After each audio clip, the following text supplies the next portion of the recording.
Okay, so for the second video today, I want to talk about the anti-austerity demo in Manchester, where the Tories are having their annual conference. This is an annual event, incidentally, for my international viewers. Each of the big political parties have a conference. Usually they're in seaside towns, but in recent years, bigger cities have been chosen. Anyway, this was a protest against Osborne's austerity politics, against savage cuts. It was organised by trade unions like the PUC, Unite, and so on. Apparently, 60,000 people turned up, which is a pretty big scale protest. Um, anyway, I've got a bit of attention. This is from the Times, which you should say is a pro-Tory paper. I'm not a Tory, but just in case anyone's wondering, you get left-leaning newspapers as well.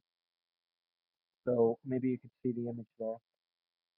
Um, Guy in the grey suit is um, one young delegate from holiday. No, yeah, I don't say the name of the young delegate, but basically there was some ugly scenes there. I'll cover those first because I think that one of the main criticisms from those who oppose the cuts and those who oppose the Tories in general is that when you get a few ugly incidents, it overshadows the whole thing. Let's put this in context: 60,000 people were there. 60,000. That's like the population of a sizable town. It's a lot of people.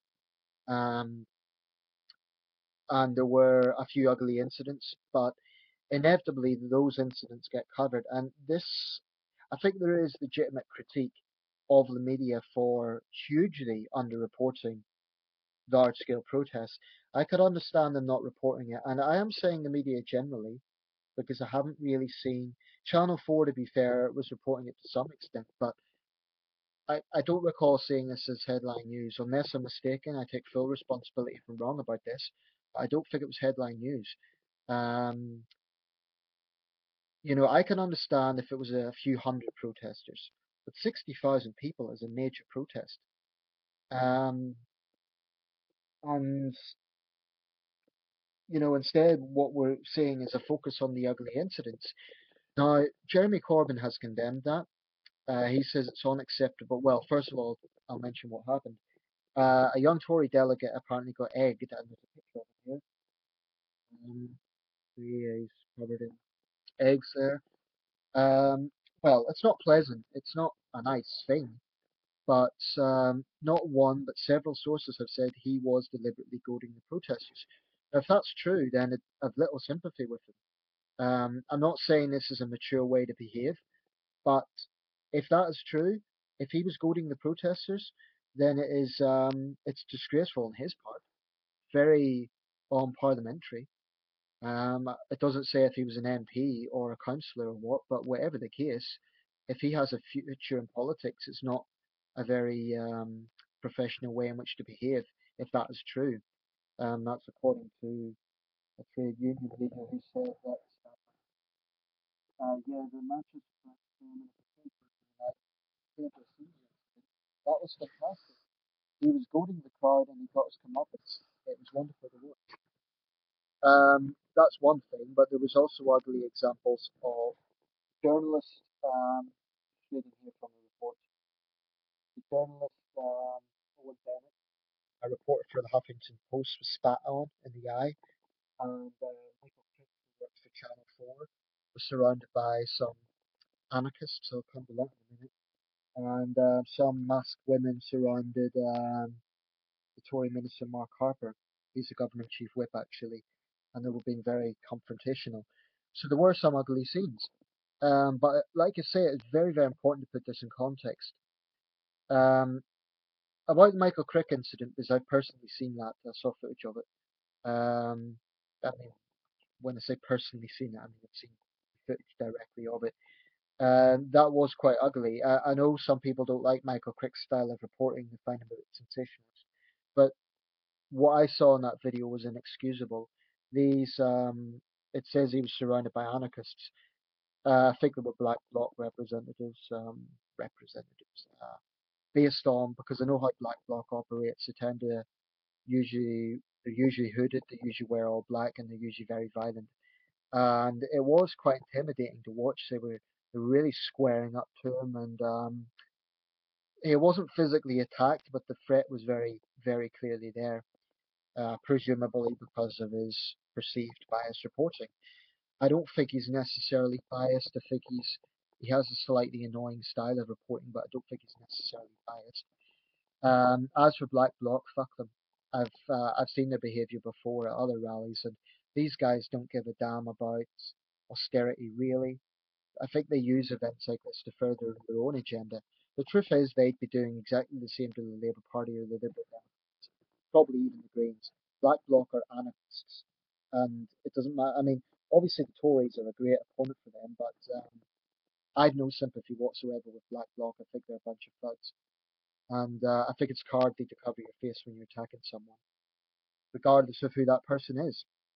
Um, the unfortunate thing about this is these antics are just going to make the Tories into martyrs and make them look like victims, when really they're not. And a lot of the protesters have pointed out, wait a second, the Tories' policies have been directly killing people.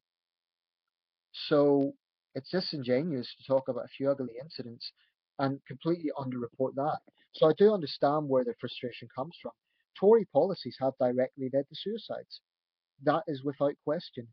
Their work capability assessments have driven people over the edge, i.e., threatening letters sent to terminally ill cancer patients telling them they're fit to work. Things like this. This has been consistent of this government since 2010, and it's disgraceful. And it's not just that. There is a very, very, very strong argument, not just a moral argument, but an economic argument as well, which is just as important, against Osborne's cuts agenda. Because every conference he says we will, this won't last forever, but every conference, then, you know, it, basically people are wondering when is this going to end, and we're seeing the consequences with the cuts to police numbers. We're seeing a rise in crime in inner city areas because the police have their hands tied. People are angry at the police, but they have to remember that they're dealing with a personnel shortage. Um, there's cuts to hospitals. There's cuts to frontline public services. The Tories just don't seem to understand why there's such deep public anger. And this idea that we're on the recovery and the economy is growing again, maybe it is, but I think that cannot be evenly distributed. It's probably a case, just as it was in the Thatcher years, that the City of London, the square mile, is booming, but some of the most deprived parts of the country aren't. And there's no question about it. The wealth poverty gap in this country is very, very serious indeed. Um, Now, I'm not someone that blames all the problems of our society on the government. I don't believe in that. I also believe in personal responsibility. But I do think the Tories need to take a very large share of blame for the sheer level in which they are cutting. Now, I understand their argument about balancing the deficit, and I understand um, that Labour can be accused of mismanaging the economy, although it could be argued that was a worldwide crisis in which every country was affected. But this is something that's impacting people's lives, and it's time to stop pointing fingers and understand that this perpetual cuts program, as deep as it is, it's ordinary people who are suffering the most. Sure as hell isn't the Tories' donors. They accuse the Labour Party of being stooges of the unions. Maybe they are, but the Tories are stooges of big business and bankers. That's indisputable.